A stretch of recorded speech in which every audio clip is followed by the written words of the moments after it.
Everstage is one of our community partners in the RevOps Co-op. If you're in our Slack channel, you probably see them a lot. They are very generous with their time. Yeah, there's a lot of questions about compensation planning in the community. Obviously, it's something that changes a lot and can take up a lot of people's time. So today, they have put together this great deck and webinar to teach you the best practices in compensation planning and hopefully save you a bunch of time. With that, I'll let you guys take it away. I'm going to go off camera and I'll see you guys in the chat. Thanks, Erin. Hey, folks. I see a lot of you here, joining in from various regions across the globe. So great to have you all on board and, kind of have you where we share some of our learnings and experiences in this space. But before we jump in, quick introduction. I'm Siva and I'm the CEO of Everstage. Before founding Everstage, I used to run revenue operations globally for Freshworks. And during that journey, saw Freshworks move from 30 million in ARR to 200 million. And as a RevOps team, we kind of moved from setting up all from scratch to about 25 members in revenue operations. Lots of learnings, and certainly, compensation and commission planning was a big part of, some of the roles that the team had. And obviously, we learned a ton of things by making mistakes. So essentially, we thought, we'll share some of our learnings, not only from there, but also from all of the other things that we do at Everstage, which I'll talk about in a bit, to kind of help everyone going through this journey and kind of make sure, you don't make at least the mistakes that we made. So that's about me. Adit, do you want to quickly introduce yourself? Yeah. So I was part of Freshworks as well before Everstage. So basically, once Siva started the team, I was one of the fourth or fifth member to join that team. I headed RevOps for partnerships in Middle East, African region, Asia Pacific region. And like Siva said, it was an exciting journey because 4 years at Freshworks at a very high growth phase. So I think by 2016, there were very few RevOps people as well in general to learn from. So we were just sinking into communities and trying to get the best out of learnings from there and try to implement. So we've had a lot of learnings during our time, and I thought it will be valuable for all of you also to discuss and walk you guys through as well. So we had a kind of a guiding deck, but as Erin mentioned, feel free to punch in your thoughts, your comments, or any questions that you might have. It doesn't have to be at the end. So happy to, as we go through any specific questions that you have, happy to talk about those or at least share our learnings from our experience. Okay, perfect.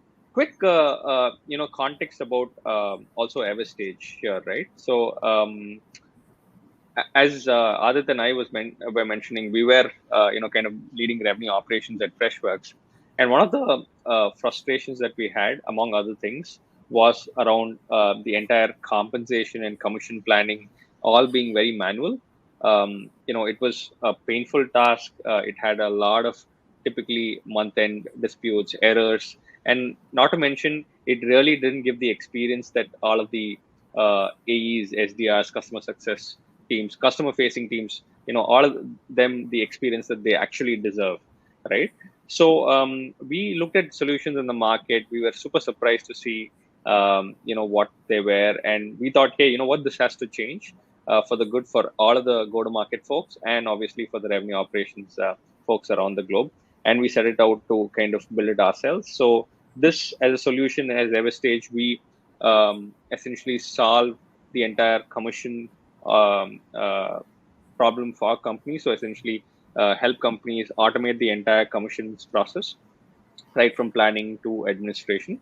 We've been around in the last 18 months or so. We launched, in fact, the product 4 or 5 months back, and ever since we've had significant kind of happy customers coming in from various parts of the globe, several technology companies, business services, insurance, and several other folks coming in. So a lot of good things happening, and most importantly, what me, Adit, and the entire team are proud of is we were able to kind of help the RevOps community that we were part of in some way through this product, right? So that's a quick background about ourselves. And Getting into the specific of this session, which is, obviously all of us are here to understand how to create that fair commission plan, right? Like, because, fair is a very loaded statement.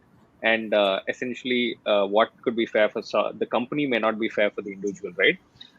We'll try and break this down into a few aspects in this session. In fact, before I even jump in, we've also published a very extensive guide on our website. So I think we'll share a link, post this session where you could go in and really completely read through all of the nuances of why, some companies do the way they do it. But, at least we'll cover all of the high level aspects here and obviously answer any specific questions, that you might have as we go through this. So before we jump into, what's that ideal fair commission plan, I think there are a few aspects that go into, building a successful commission plan, right? And we classify those as 5 different aspects. And it obviously starts off with what's that balance between the fixed pay and the pay that's variable, right? The pay that's on commissions. Obviously, some of you might be familiar. There are certain roles that have certain ratios that typically people use. For example, an account executive role ranges anywhere between, like a 70-30 to even a 50-50, where 70 is fixed and 30 is variable, or 50 is fixed and 50 is variable, to a SDR role, which is a little more towards like 80-20 or 60-40. Setting the right ratio between fixed and variable is important, because at the end of the day, you want to make sure you give a sizable weightage that's on commissions, so that the the team is incentivized to go after and hit those numbers, and it's meaningful in terms of the size of contribution to their overall payouts, right? So obviously that's one part, and that's very specific to the industry, the geography, as well as obviously the role that the person is playing. Second aspect, obviously, which is the most important aspect, which is on alignment with the business goals. At the end of the day, you are setting those commission plans in order to drive certain business goals. And the idea of the commission plan is to align and incentivize the behavior that you want them to exhibit to be able to drive the business goal that you want.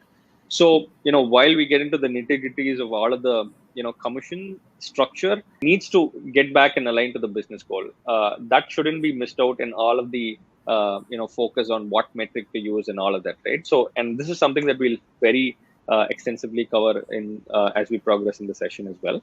So that's a very important point. Obviously, some of the things that we've seen, especially in our Everstage journeys, obviously we've gotten exposure to, hundreds of different commission plans that several other companies have used. And sometimes what we've seen is companies start to get very creative. So especially this happens on the finance side, where, there's the aspect of, people trying to police and ensure that, you cover for a lot of gaming that could happen. And so, you start to introduce caveats, you start to introduce new metrics and all of that. And by the time, it becomes super complex and almost unimaginable in terms of, what is going into as input to get to your commission plan, right? And this is something that we've constantly seen. Whenever you try and incentivize too many different things in your commission plan, you end up incentivizing nothing, right? So that's the end effect of it. So that's a very important aspect as well that you need to take care of broadly when you're designing a commission plan. Obviously, the fourth one is commissions don't exist in isolation. It needs to be looked at in combination with the quotas that you're setting for that person, the territories that you're kind of allocating for each of those individuals, because commissions at the end of the day need to be, there's no point if you have the same commission plan and the quota structure for someone who owns entire California with someone who's, kind of owning a smaller state, right? So essentially, it needs to be aligned. The territories needs to be aligned. The quotas needs to be aligned, and then that drives the commission plan at the end of the day. Obviously, the last part is as we have more specific kind of other roles coming in, like obviously AEs are there, but then you have the customer success managers, you have pre-sales engineers. There's this aspect of, hey, can we also add things that are not quantitative in nature in the commission plan, and how do we still go about being very objective about it and being able to kind of ensure that it's fair and there's no different perspectives of that aspect which is qualitative in nature, right? So I think these are the 5 broad things that we typically see in any commission plan that you need to kind of take care of. Of course, the big caveat, apart from all of the 5 things that we discussed, is your plan should depend on what geography that you're focusing on, what kind of buyers you're focusing on, and obviously what business you are in, right? Like the business we obviously covered in terms of the goals that you're kind of taking care of. Geography and the roles anyways are covered as part of your commission plan, but this important aspect of it depending on the buyers is super important, because a plan that might work for an SMB based business will certainly not work for an enterprise business, or for that matter a mid-market business, right? So the buyer determines the kind of ACVs that you drive. The buyer determines the kind of sales cycle that you're going to have. The buyer determines a lot of other things on the metrics. So it's important to know, what's the kind of buyer persona that you're focusing as a business, and also align your plans accordingly. So I think with that broad context, I will let Adit kind of get into some of the specifics on how to design commission plans for some of the roles, and also some key guiding points that we've learned from our experience, right? So feel free again to share your questions on the chat box, and we'll try and answer them as we go through. Over to you, Adit. Yeah, thank you, Siva.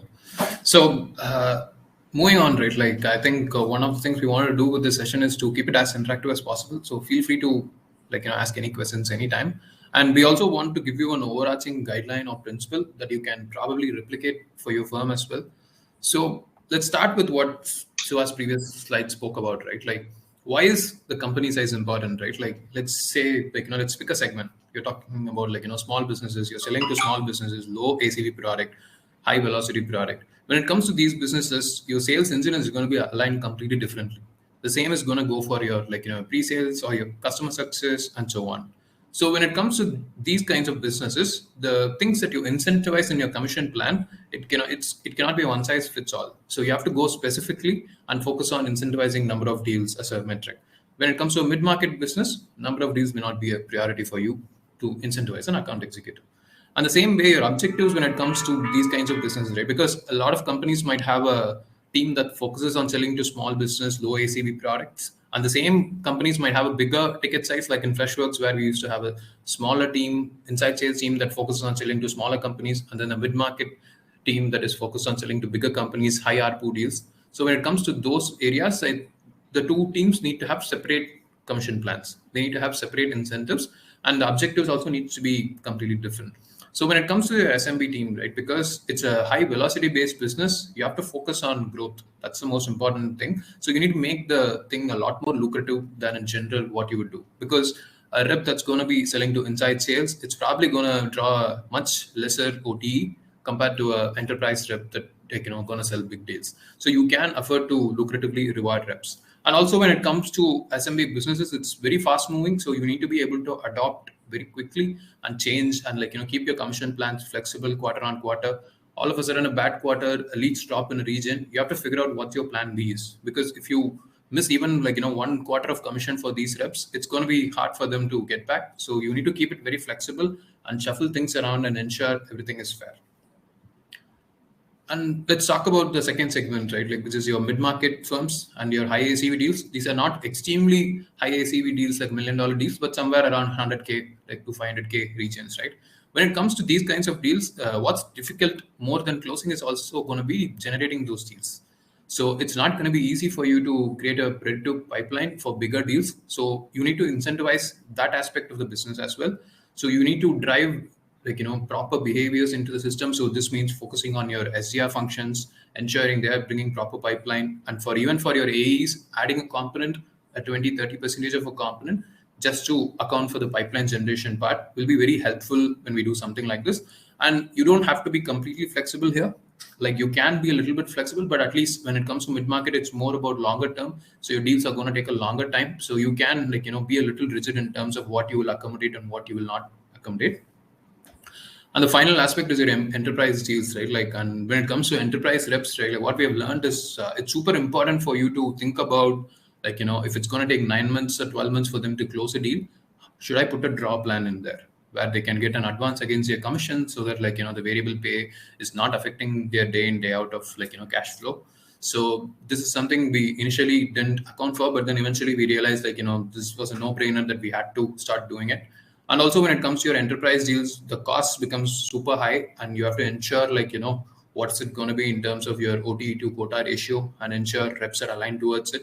And even when it comes to your draws, you want to be very sure in terms of how much of their incentive pay are you going to let them draw. Is it going to be 50% of every quarterly pay until they close the deal, where then you just subtract whatever you have paid them, or is it going to be around 100% until they close the deal? So, and also when it comes to enterprise deals, you can't have a lot more flexibility because it's just going to be a longer term thing where it's going to take 9 to 12 months for you to see what's going to pay off. So you can't keep changing it every quarter as well. So these are 3 important aspects because this is also going to define how you approach each team, right? Like some teams in your company might be focused on mid-market deals, whereas some team in your company might be focused on smaller deals. So you have to approach them differently. And when it comes to commission plans and quota and territory planning, you have to approach the same a little differently. So when it comes to structuring your commission plans, we've usually figured out there are 3 most important things. I'll also walk you through a template of how we can go about it. So one is first choosing what the right plan type at each role level. Like, are you going to put them on a pure quota attainment based plan, or are you going to do a commission percentage based plan? So we need to decide upfront what are we going to choose for which team and whether it's going to work or not.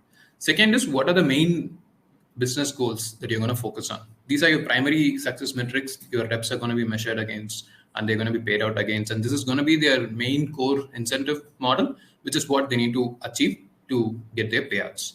And then your bonus components where you want to look at behavioral changes. Like when it comes to account executives, this would be something like selling multi-year deals. Like, if you want to incentivize cross-product selling.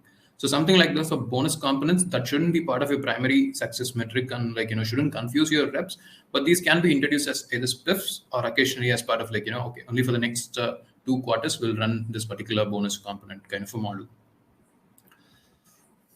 So to start off with the commission plans, right? Like first is choosing your commission types. So just figure out for each role what your ideal commission type is going to be. So let's talk with example of few roles as well here, right? Like when it comes to account executives, if you are in US and selling to US customers, then it makes sense to pay them based on a commission percentage. But for example, if you're a company that's operating outside of US, but selling to US customers and measured against dollar MRR, then it doesn't make sense for them to get paid a percentage of deal value, because if someone is operating out of India, for example, and then paying them a percentage of deal value, it's going to be super not economical for the company to give that percentage of a revenue share to someone in India, because the equal and purchasing power parity needs to be kept in mind. So in those scenarios, what we do is usually go with the kicker based model where we look at hey, you have a quota, you do attainment on the quota, and based on that percentage attainment, you will get paid out. So that's kind of important when it comes to account executives. And when you go to SDRs, right, like there are different ways. Like there are one plan where you pay purely based on activities, what they have done. And then there is another plan where you want them to focus on pipeline generated.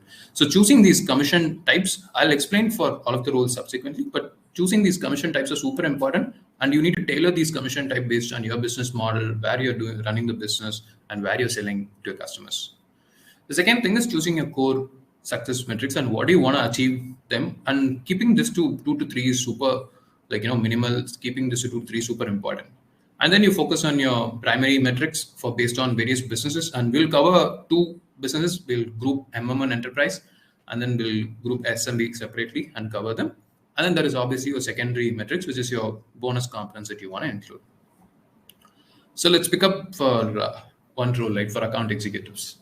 So what is the different type of commission types we can go ahead for account executives, especially in SaaS, right? So one is you do something like a percentage of a deal value, which is very common for in regions like US. And then there is commission rate as part of your attainment. If you do 110% attainment, then you get 110% of your incentive pay. And second is choosing your success metrics, right? Like when it comes to success metrics, let's talk about SMB product, MM and enterprise products as well. So when it comes to success metrics, you're going to focus on deal closures for account executives and opportunity generation. And deal closures is super important for you on when you're selling a low ACV product, and opportunity generation is super important when you're selling a high ACV product. So what do you do when it comes to these primary metrics? Like what are the different metrics that you can get involved in your commission plan? So when it comes to their low ACV products, so one is obviously your ACV value itself, basing on their quota and attainment and getting paid based on that. Second is you can look at contract tenures, like, hey, are we selling 2-year deals or 1-year deal? Even in some cases, a quarterly deal versus a annual deal, the churn rate might be completely different. So we figured customers who sign annual deals and quarterly deals, had a at least 50% increase in higher churn for the lower contract values. So do you want to incentivize such tenures and pay them more?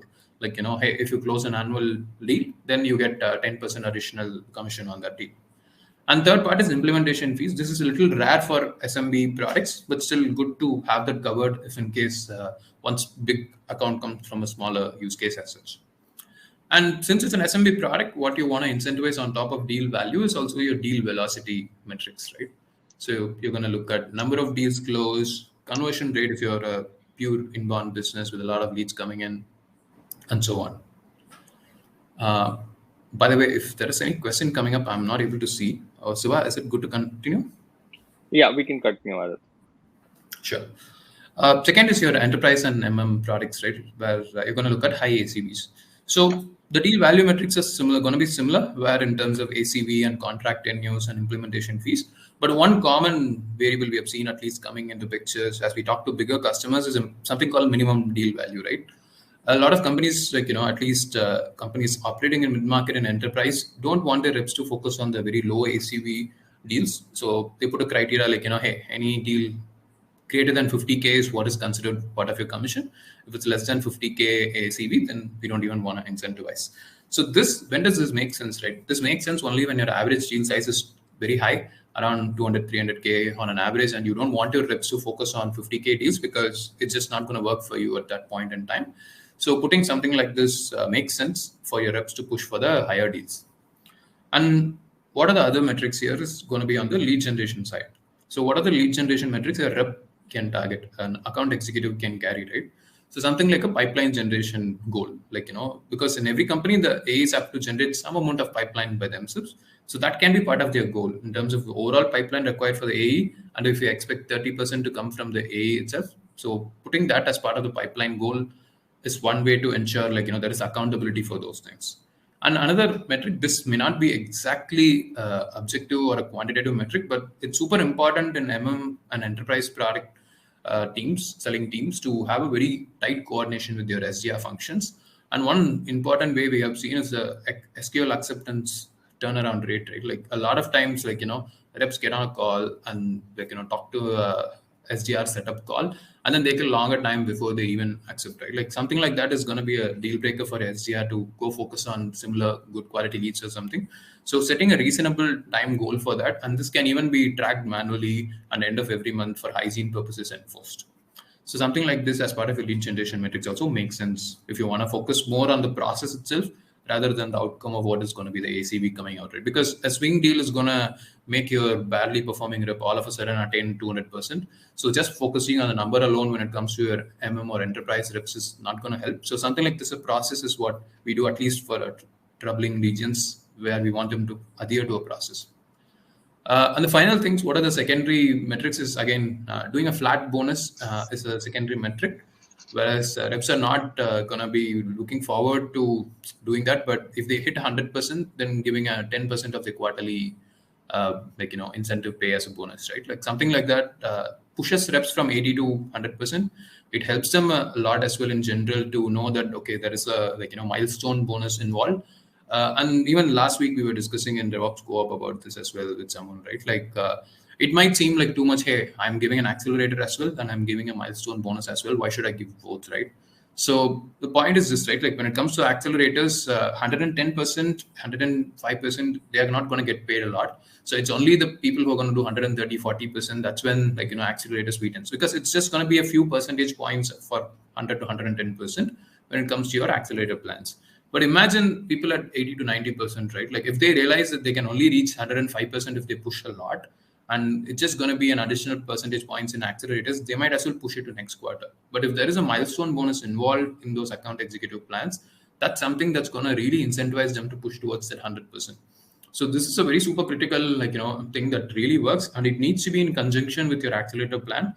So there is we need to just think it through in some use cases where we're actually going to be worried about someone really overachieving or even abusing this policy, right? Only in that way we need to remove certain components. So it's okay to keep a lucrative flat bonus as well as an accelerator in play, because in most of the cases it will help the ones that need it the most. Cool. So this is account executive commission plan. So before moving into SDR or CSM and other plans, any questions? We do have some questions. Yeah. So I think I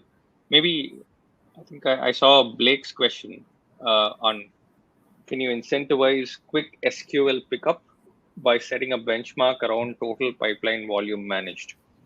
Do you perceive a risk with that structure? Maybe I can take that question. So I think over here, Blake, I think you could certainly do that, right? Like, so you could obviously say, hey, I'll measure you on the total pipeline managed, and then essentially, obviously, incentivize the SQL pickup as well. But I think what we have seen in total pipeline volume managed is that it also creates a perverse incentive to kind of continue to have the pipeline managed and not closed. Right? I mean, at the end of the day, obviously there is a closure percentage and there's a closure target as well.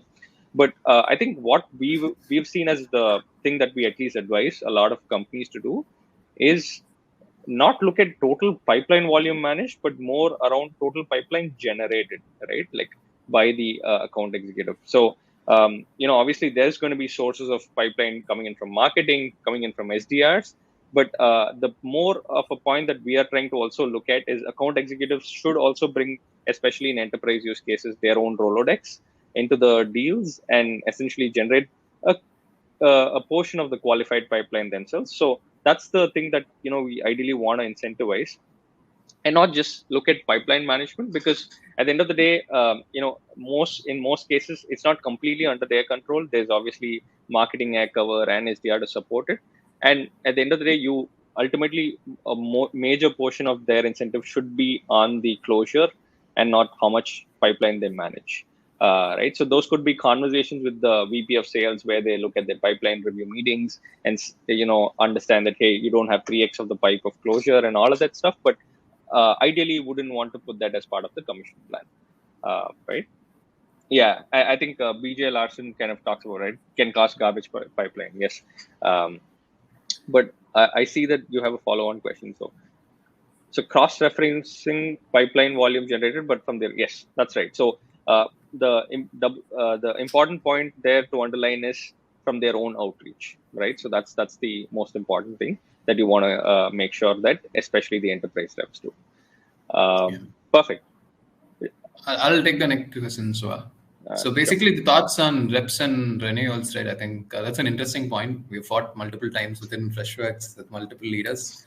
So here is what, at least I would say, what has seemed to work is, so basically, renewals, unless you have a business model where renewals are purely, there is no account managers, there is no customer success managers involved, and renewals are purely going to be managed by your reps, I wouldn't suggest renewals to be part of your reps portfolio, right? Because your reps are supposed to be hunting for new businesses mainly. So they have to close new deals. They have to focus on new pipeline generation, and rewarding them for renewals is just basically it might have worked in a non-SaaS world a little bit because of the relationships involved. But in a SaaS product where your value addition and everything is getting more and more streamlined, I think renewing reps, paying them for renewals is just going to complicate things. Unless it's super specific for a business where it makes sense, I wouldn't recommend that. And there should be a holding period for reps where they're accountable as well. So like you asked, like how do I avoid them from closing a deal that may not survive renewal, right? So what is the timeline, right? If it's just going to be 1 year deal that they're closing and you think after 1 year it's not going to survive, then I don't think that's fair, because an annual contract for a rep closing is at least like, they should be rewarded. But if they're not going to survive even 3 months or 6 months, I think there needs to be an accountability period that you need to define, during which if the customer churns, then the reps takes the hit as well, right? Like they can't get away from those deals. So that should disincentivize them from closing those kinds of deals. Yeah, absolutely. And I think just to add to Adit's point there, I think, from a standpoint of renewal, I think in a SaaS business specifically, you want to make sure that it's a different role that is in charge of renewals. Ideally, it's the customer success team, sometimes the account management team as well. But most cases, it's the customer success team. But whatever it is, basically isolate that responsibility away from the account executive, because as Adit mentioned, you want the account executive to primarily get you new revenue. That's why you're paying the percentage commission on the deal.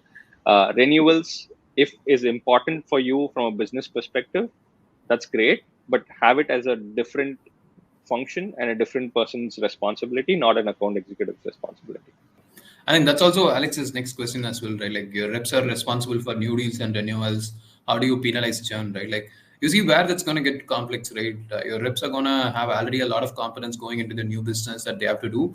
And on top of it, now you're going to penalize churn. So what do you want them to do? Like, do you want them to focus on getting new businesses or ensuring account doesn't churn so that they don't lose any of the incentive that they're going to get? It just complicates. I would say at least in early stages, you can just come up with some kind of hack that's going to work in the shorter run. Like what you say, right? Full commission rate is fine.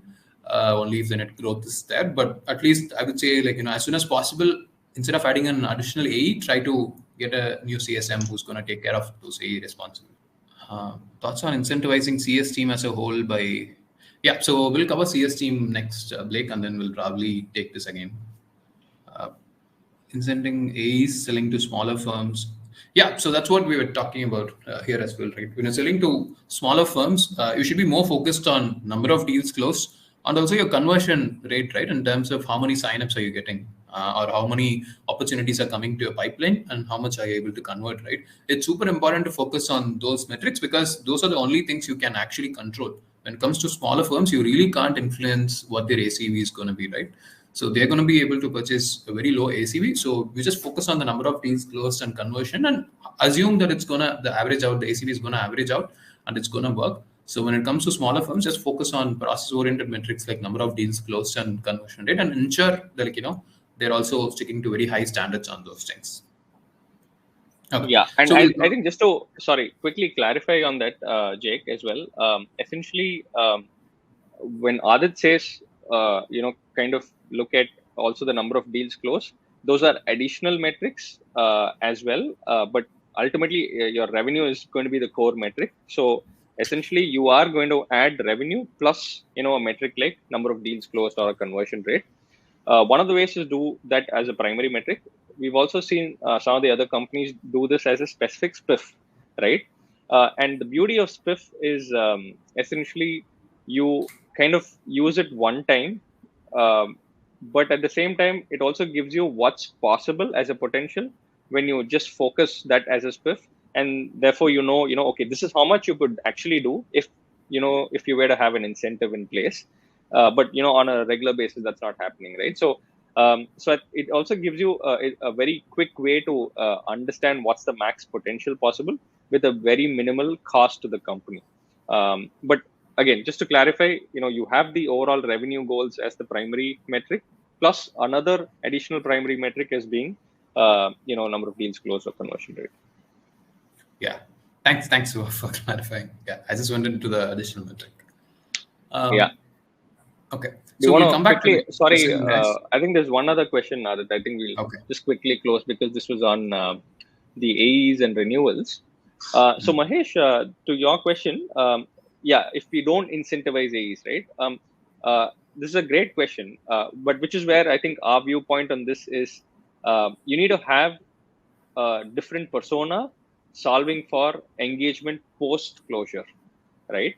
and that could be an account manager or that could be a customer success person. But the account executive necessarily doesn't have to be owning that relationship post closure, because again that really diverts the entire focus.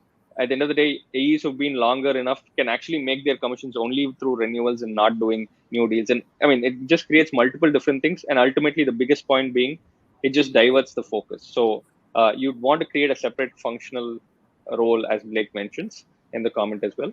That's the thing to go about ensuring that there's necessary engagement and relationship post closure. Yeah, and when it comes to upsells and cross sells, right? Like the renewals and them are not the same. Upsells and cross sells can happen even within the first year. So you need to define a period where your AEs are going to get those upsell and cross sells. But post that period, you're going to put a cutoff and then say, okay, so you own the account for 6 months. So for 6 months, whatever happens, upgrade happens, you still take it. But post that, we're not going to give you additional upgrades. It's going to move to CSM or AMs and you manage it from there. Next, let's talk about SDRs, right? Like again, one of the super critical roles, and especially when it comes to SDRs, you're going to more focus towards your mid-market and enterprise SDRs as well, right? So there are two ways to do commission plans, right? Like a lot of companies do both of these ways or mixture of these ways. So one is basically going purely based on number of SQLs, SALs, and and associated activities that SDR do to generate pipeline. Where it's just going to say, hey, every month you have a target of 12 SQLs that you have to generate, and we assume those 12 SQLs are going to be around. If your ACV of your business is in general going to be around predictable around a certain bracket, and you're not going to see a lot of variance, then a pure SQL based model works when it comes to building a proper SDR engine as well. But what happens sometimes is you bring in 12 SQLs, but all 12 of them are smaller deals, and you're not getting those big deal ACLs, right? That's a problem. So what do you do in those scenarios? That's why you have a commission against a pipeline generated model or a revenue closed model. A revenue closed model is a little too aggressive, but a pipeline generated model at least is what we have seen. But revenue closed is also not very rare. We see sometimes companies putting SDR on how much of the pipeline that they generate is actually closing and then paying them based on that. So compared to an AE who might get paid around 8% or 12% of their commissions for a deal close, an SDR might get paid somewhere around 1 to 2% or something like that. It's not too high. But this is the other model where you go with the pipeline generated target, where you say, hey, you carry a 10 SQL or 10 sales target per month, and then you also do a 200K ACV minimum pipeline generated value as well. So in this way, you generate those leads, but also ensure they are good quality leads with good ACV values, right? And what are the different specific items that you can incentivize, right? Like let's talk about a pure SQL based model where you're looking at number of contacts that they have spoken to, responded to, number of calls that they have made, number of website chats that they have taken, number of meetings that they have scheduled. So all these are, if you look at it, it's more like process-driven metric, because compared to even your AEs, mid-market or enterprise AEs, where your predictability is going to be a little choppy, when it comes to SDR, it's going to be even more difficult. So for you to even immediately expect them to ramp up or do them very well. So you need to focus a lot more on process when it comes to your commission plans as well, to ensure that they are doing all the right things. And then eventually, as long as there is a proper product market fit, if they're doing the right things, then it will work out. So you need to focus more on the process. So that's why you have something as minute as a number of meetings scheduled, number of calls made. And these are not perfect metrics, right? Sometimes reps may abuse these metrics, but at least these help for you to establish the rhythm that the SDR manager wants, right? So people can get on a flow, and everyone does this, then it's going to work out. And other metrics are basically you're going to look at number of SQLs that they are generated, which is a pretty straightforward metric, and also the conversion rate from SQLs brought into the system and sales accepted leads. How many of them became sales accepted? So that's also super important, so that they don't get a lot of sales time wasted on calls. So something like that also can be part of the mix. So this is for your SMB SDRs, where we just talk about that. Where you look at your mid-market or enterprise SDR, so here there are other things like your account-based engagement. You're going to give them a 200, 300 account book, and then see out of those 200, 300 accounts, how much are they going to generate? How many pipeline can they bring in? How many accounts can they activate and establish a two-way conversation, right? And this is something it's going to be, sometimes it's going to be for an entire year. For an enterprise company, it's just going to be hey, there are 200 accounts. This is for your entire year portfolio. And every quarter, I want you to activate 10 to 20 accounts with two-way conversation. So something like that can be a proper, put in an activity metric and put it as part of your commission plan. And then you also have your pipeline generation targets, where you're going to say, okay, So these many deals, if you're expected to generate, these many SQLs you're expected to generate, then I want them to, on an average, to be around some ACV value, and then you set those goals. And also for smaller ACV, you can even set up a revenue goal in terms of this is what I want them to do as well. Out of this 200K pipeline, this is what I expect to convert as well.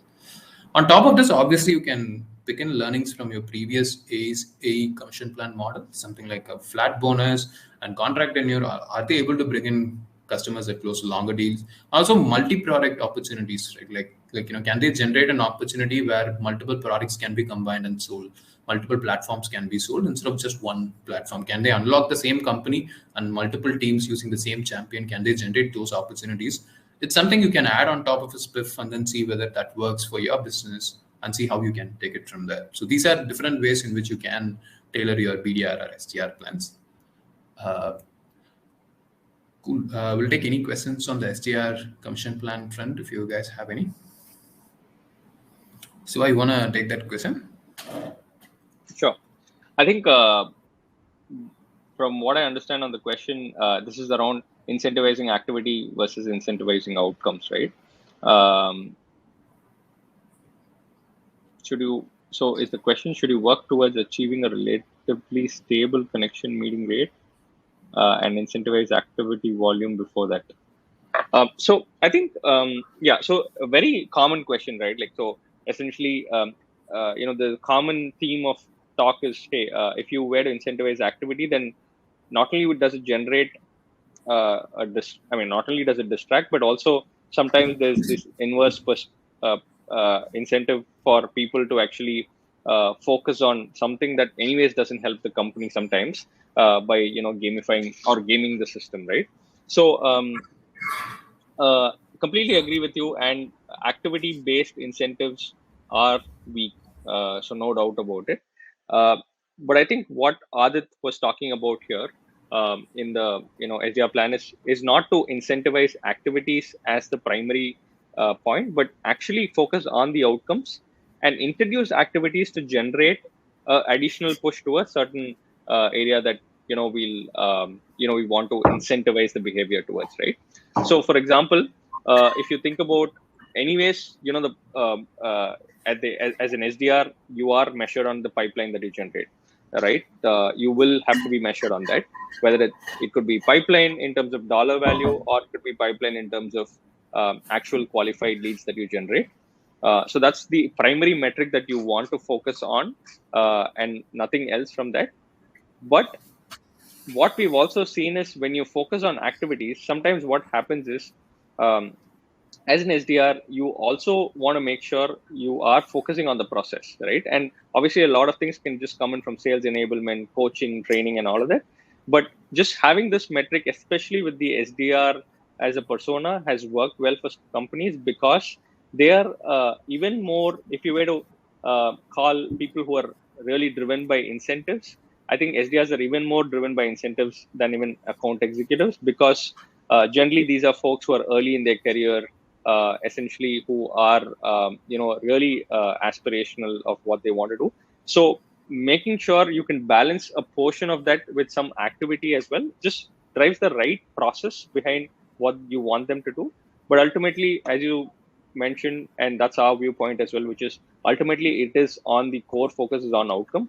Activity is the additional added aspect to it. Thanks, Aaron, for letting us know we have overflown the time. But it's going to take 10 more minutes, guys. We're just going to walk through a couple of more plans and just open for questions.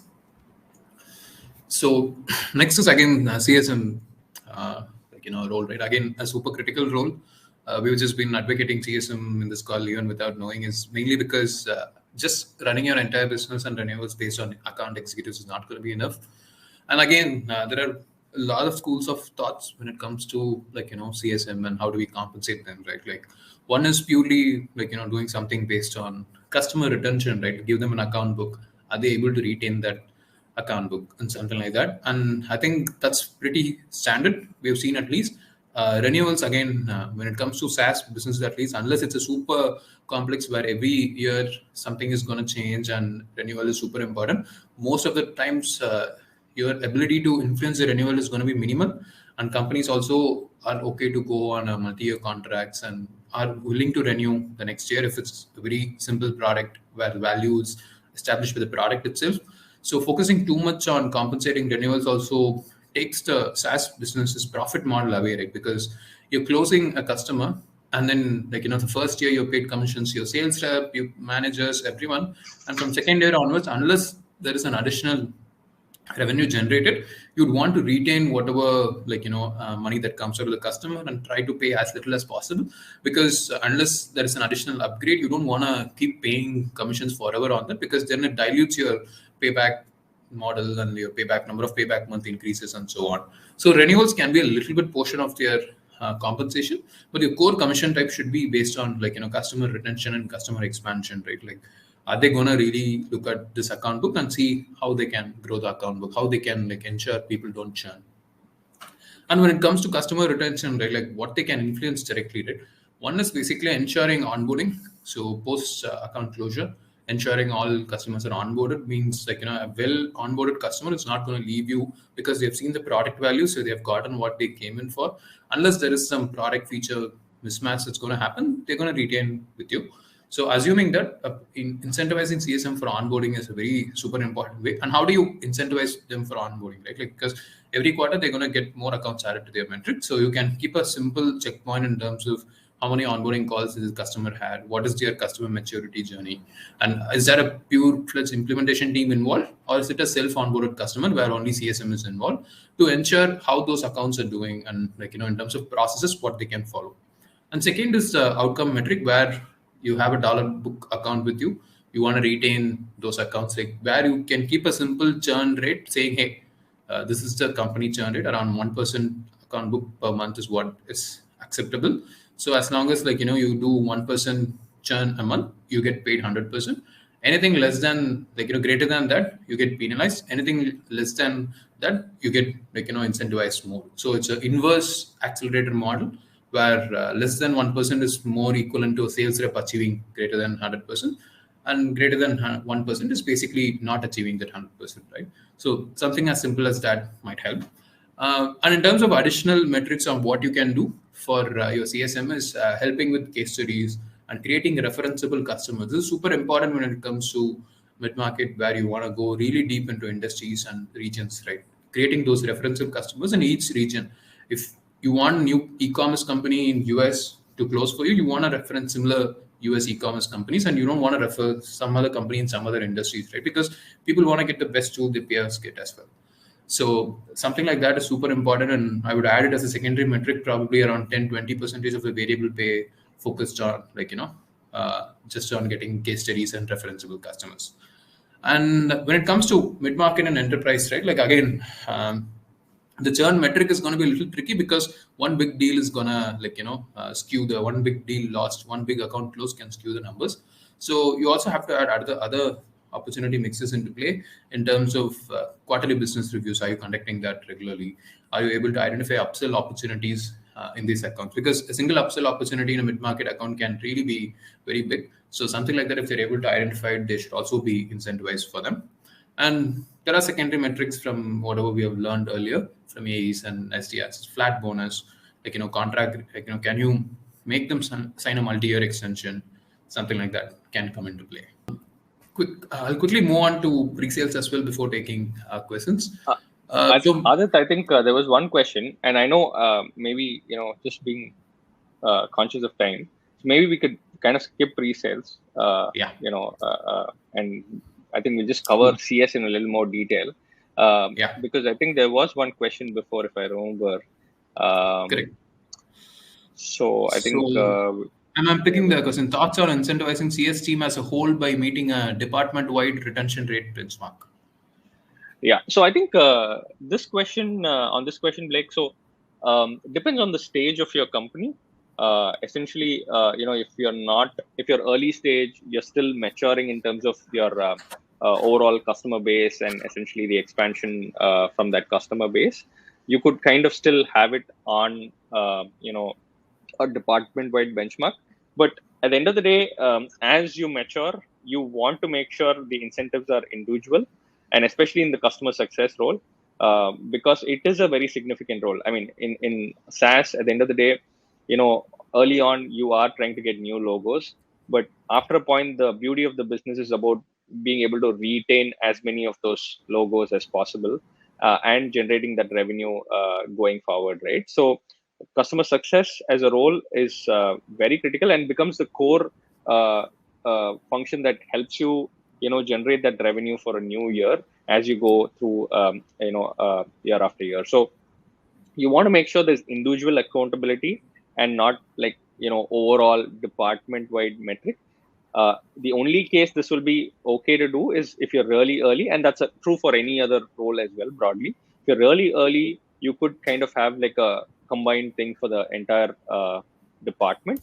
But as you mature, you want to move to the individual accountability as soon as possible. So next question is from Sandosh. So basically, renewals is straightforward, but expansion can happen organic and inorganic in an account. How to validate this and incentivize CSM, right? Again, a valid point, but at least, again, it depends on your business model, right? If you're letting your CSM manage 300 accounts on an SMB-based business, then you're not going to have a lot of time to validate all those 30 renewals or expansions that happens every time. So you need to figure out a way for you to automate that, and okay to leave some money on the table, okay to assume some of the expansion might be influenced, but some of the expansion might also not be influenced and can just be free money coming to the table. So retention at least is something they can't really get away with, because because you're going to keep a very low target of 1% or 2%. So losing accounts, every account you can question them, but upsell or expansion, at least it shouldn't be your main point of a CSM role as well. It should be more about retention and expansion. Upsells, I would say, it's okay to give a little bit of freebies there, as long as you can keep it around 20-30% of the variable pay. So which means that worst case scenario, they're going to get 10% of the variable pay for free if something happens on that side. So I'll add to this, and I think one of the ways that you can solve for this, Santosh, is basically if you have enough data point, then essentially you could check what is that organic proportion of expansion, right? Like, so, for example, as you go into 2022, just pull 2021 data. You will know, like, I presume what you mean by organic expansion is, you might have a product which is like seat based, and essentially addition of seats is not under the control of the company. The prospect or the customer decides whenever to add those, and you don't have any control over it. So it's organic expansion. I presume that's what you mean by organic expansion. So when you look at historical data and take, like, say, 2021 data, you will know what's the proportion of expansion that's happened organically and what's the proportion that's happened inorganically, right? Whether it's a cross sell or something else that you've sold to kind of expand the business. So when you have that benchmark, then at the end of the day, say, for example, as Adit mentioned, say if it's 20% organic and there's 10% that's inorganic. So overall, there's 130% expansion, of which this is the proportion, right? So you know that in 2022, if there's just going to be 120% expansion, then anyways, there's not been much of value add, because that's business as usual. That's organic expansion that's anyways going to happen. So take a historical period as benchmark, then apply this to a new year, and then you could also decide to set a goal which is over and on top of organic numbers, right? If you have historical data that you can kind of really benchmark on. Yeah. Next question is, CSMs be paid variable every month or a quarterly basis? So, Siva? Yeah. So I think it depends. Again, I think a lot of this, I think the best answer is depends, because it depends on your the business type, right? Like, so is it is it the small businesses, or is it the larger mid market account, or enterprise account? Because at the end of the day, that also determines the contract cycle. Like in SMBs, you would have even contracts which are monthly or quarterly, whereas obviously in enterprise, you're going to be at least an annual or multi-year in most cases, right? So, but what we've seen as the most common thing is CSMs, whether it's SMB or for that matter in mid market, are mostly on quarterly, because there's just too much variability in the monthly commission, and it sometimes becomes more noise than signal. So you want to avoid that kind of a scenario and essentially, obviously, compensate them fairly. So most companies choose to do it more quarterly than on a monthly basis. Perfect. I think we're almost close to time, Erin, or do we have anything more in terms of time for us to cover? I think we've broadly covered most of the aspects and at least tried to do as much questions as possible. So I think it's good to be as interactive. But Erin, do we have, I think we're almost near time, right? Let's see. Yep, it's 2 minutes till the top of the hour. So I know there was a whole section you guys didn't get to, pre-sales. Maybe we'll just have to have another webinar so we can get to the rest of it. But I know it's because everybody had these great questions, and thank you for answering them all. So yeah, and then like I said in the chat, we will edit the video, we'll write up an article, we'll put it on our website and in the newsletter so you guys can have it to hold and review every time you do your commission planning. And then look out for Siva and Adith in the community. They are very active, helping us answer those questions. They also happen to be building a commission automation platform called Everstage. That's what they do. So take a look at that if you are so inclined. And yeah, thank you guys so much. You're a wealth of knowledge, and I appreciate your time. And